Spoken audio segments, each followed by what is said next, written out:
It has to be very clear to people. You know, when you are fighting a cause, we have to understand that some of them are in Brikama. How do you get a car to come down to West? Some of them are put in Java. You know, some of them were put in Wilingara. Some of them are put in Banjulini. For me, when I went to Banjulini, texts and orders, about 7 of them didn't want to. We have to bend the traffic. You know, we have to understand, the youths have to understand this way. It is a road that will now push you the designation of Westgate. So near Westlock and more traffic obstruct, it doesn't mean they are not released. I can tell you, nobody is in the police custody. So far, you are youth who is detained. So members give speeches, they express their feelings, they give hopes to the youth. They understand the future of this country is not in the hands of anybody except us. So wherever we hold it, wherever we push a country, it is divided in all of us. So Kabanko Tenkuleka Kanka, it is the sole responsibility of each and every one of us. You know, but definitely I mean like about this demonstration is it is not violent. You know, people have expressed their feelings with banners and greetings and messages.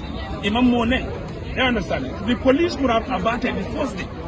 If only 20 people were gathered in July 22nd, you know, the rest and arresting begins. But yesterday we've seen more people coming out and showing what they feel. They were not arrested. It could have been the same thing. But what we've negotiated also to make sure that everybody who is detained is released. So either he is coming obstructed by traffic, but nobody is currently in the police custody. It has to be very clear to every youth. You know, grapevines, they send messages in Facebook that Yedol Bulale, Emandol Bula, is all not true. We will not go into a negotiation of issues of releasing people, only to pick a few. And I can tell you clearly, when we went to stations, the idea was others will be in self-bail, others will have to provide sausage. But conclusively, they all agreed that it has to be a common ground. So at Almameh, you're not taking to the detention centers, you're not taking to the police stations. You have to understand one common goal, that is what? Unity. Whatever you're doing, if you're united, you can do a whole lot of things. But when you're divided, you cannot even do anything. So all of them spoke one language, that what you will do for Musa, it has to be done to Khadija. So these are general notions that we think we should be able to at least put it to the youth to understand. It's not about making violence. You have a mandate, you have a vision, you have what you want to demand. So the first demand is the release has been made.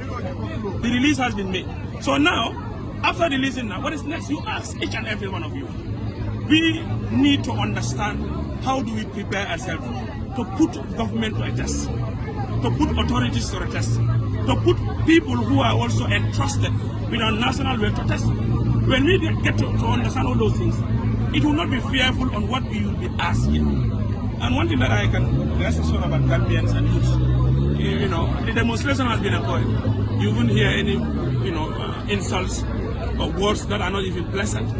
You know, but this is what we think we are all Gambians. Now, if you have any message to send across, what